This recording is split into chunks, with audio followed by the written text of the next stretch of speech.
McCain, General Petraeus, has said that Iraq is now the battleground, the central battleground in the war against Al-Qaeda.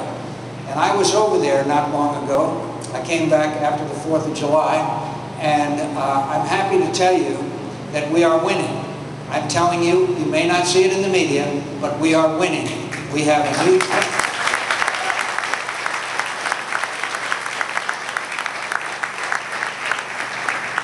We have a new strategy and we have a new general. I'd like to give you a little straight talk. This war was terribly mismanaged for nearly 4 years by Rumsfeld and others. And it was terrible, and we were frustrated and saddened by it, by the great sacrifice we've had to make in American blood and treasure. But I can tell you this new general is a great general, but more importantly, the young men and women are winning this fight. They have turned Anbar province around, a Sunni triangle, as you remember, Ramadi, Fallujah, etc. In neighborhoods in Baghdad, in 55 outposts today, American and Iraqi military soldiers are fighting and living together 24/7. And these neighborhoods are safer. Are they safe? No. Are they safer? Yes. The bad news is the Maliki government is not functioning effectively.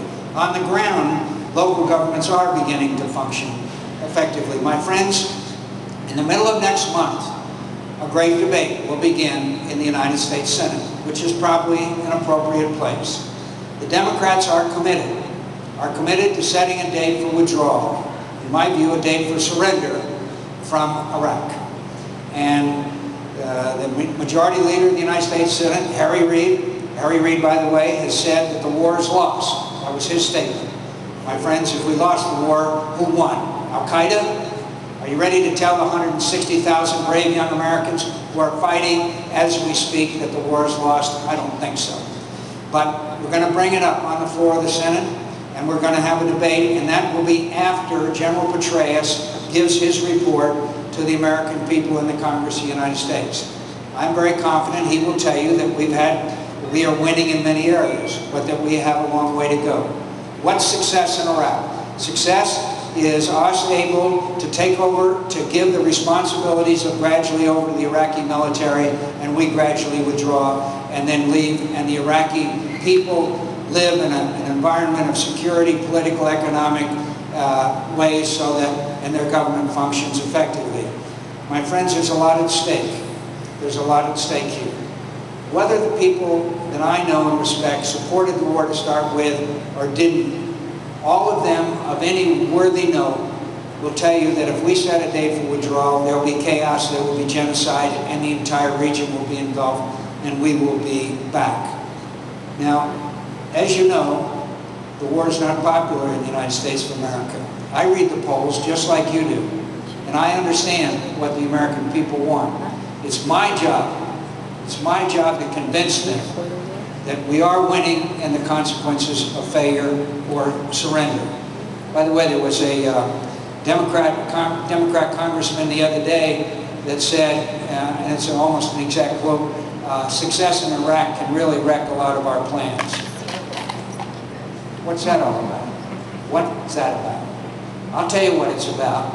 It's about the Democrats have lost sight of the fact that presidents don't lose wars and political parties don't lose wars, but nations lose wars. And when nations lose wars, nations suffer the consequences. There's a few people around here that remember the last time we lost a war. When we lost the war in Vietnam, we had a broken military. We had riots on our aircraft carriers. We had widespread drug use. We had mutinies. We had a broken military. I don't want to go through that again. It took Ronald Reagan and a decade for us to restore our military to the greatness and strength that we saw in the first Persian Gulf War. So there's a lot at stake. And I am far more willing to lose a campaign than I am to lose a war.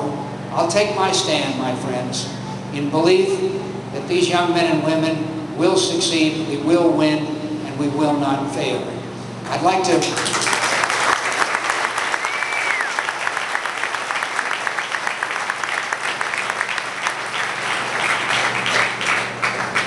remind you, and you know this, that the young men and women that are serving today in the military are the very best. They're the bravest, they're the best we've ever had in any war, in all due respect to those who have served in other wars.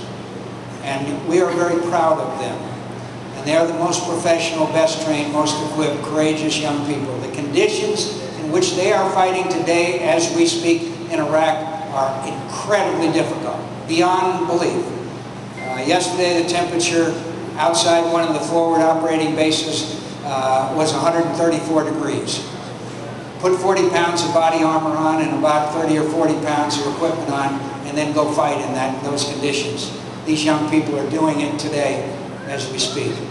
I'd like to end by reminding you of, telling you a story that happened to me about 3 months ago. About 3 months ago, I was asked and honored to be invited to the awarding of a Purple Heart ceremony at Bethesda Naval Hospital to a young man named Mark Robbins. Mark Robbins was a Navy SEAL. I was honored to be invited. His family were there.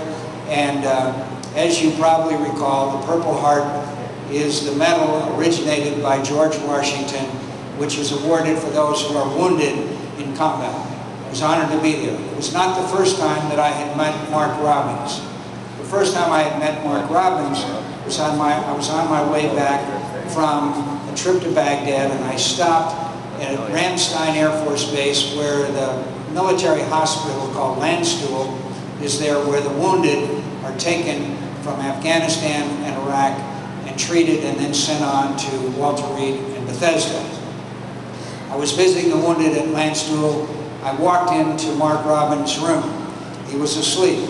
Less than 48 hours before I walked into his hospital room, less than 48 hours, he and his SEAL team had been engaged in a vicious firefight outside of Baghdad against Al-Qaeda. In the course of the fight, an Al-Qaeda guy had stood with a rocket-propelled grenade and was about to fire it at some of his comrades.